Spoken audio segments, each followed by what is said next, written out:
Dapat isali si Bongbong Marcos kasi siya ang pumirma ng 2025 GAA. Oo, pwede na niyang ikulong ang sarili niya. Aminin na niya na ano talaga, meron siyang pagkukulang. At hindi lang maliit na pagkukulang, malaking pagkukulang. Meron siyang malaking pagkukulang sa kanyang trabaho para sa ating bayan. Kaya pwede na niyang ikulong ang sarili niya. Tiniyak niya na may makukulong bago magpasko. Pero nang tinanong siya na kasama ba rito si dating Speaker Martin Romualdez, ang sagot niya ay wala pa daw ebidensya. At kung mayroon man, pasasagutin daw. Ano po yung reaction niyo dito? Hindi na po niya, baka lang, hindi na naman niya binasa na sinabi niyang binasa yung budget ng 2025. Ang pinag-uusapan natin dito ay yung budget ng 2025.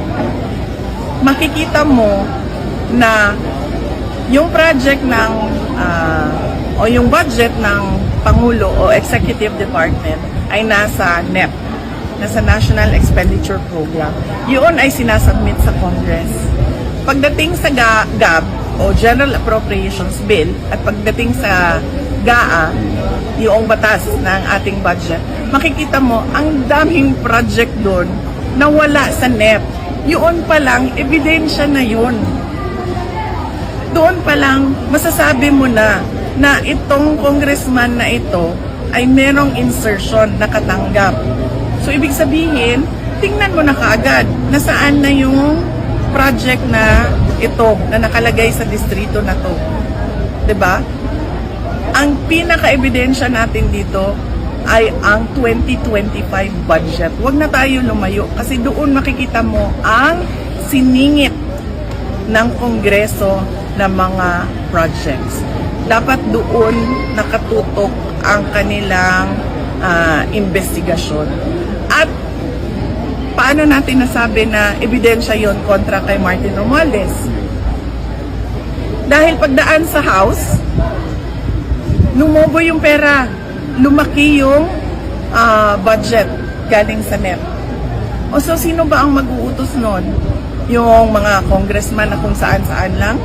Siyempre yung leader, yung speaker. Pangalawa, sinabi ko na at sinabi namin during a cabinet meeting nung ako ay nasa Department of Education, nahihirapan kami kasi kinuha ang school building program ng opisina ng speaker at chinap-chap nila yung school building program, pinamimigay nila sa mga kaalyado nila o gusto nilang tulungan ng mga congressman. Saan? Noon pa, alam na niya. O kung hindi man niya alam, basahin niya ang 2025 budget. At doon siya magsimula, magtanong, mag-imbestiga. Kung sinasabi niya na hanggang ngayon ay wala pang ebidensya, ibig sabihin, wala siyang ginagawa. Dapat isali si Martin Romualdez. Dapat isali si Bongbong Marcos kasi siya ang pumirma ng 2025 GAA. In fact, meron tayong question, di ba, sa 2025 GAA natin na nasa Supreme Court na sinasabing unconstitutional ang ating budget. Di ba? Sa iyo pa lang, presidente ka, pag dumating yon sa harap mo, sabihin na natin hindi mo kaya basahin yan kung ilang 100,000 pages yan. Pero meron kang mga tao na isa-isa titingnan lahat yon. Tama ba ito? Tama ba ito? Tama ba ito? Bago mo siya pirmahan. Yun ang panigurado mo. Yun ang oath mo sa batas under our Constitution na faithful yung ating budget sa pera, sa paggawa at sa paggamit.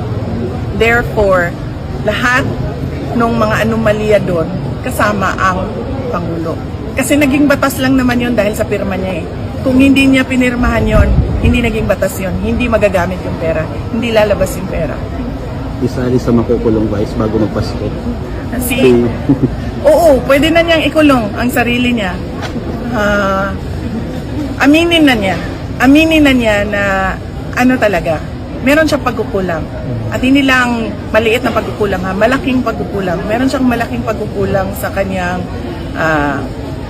trabaho para sa ating bayan. Kaya pwede na niyang ikulong ang sarili.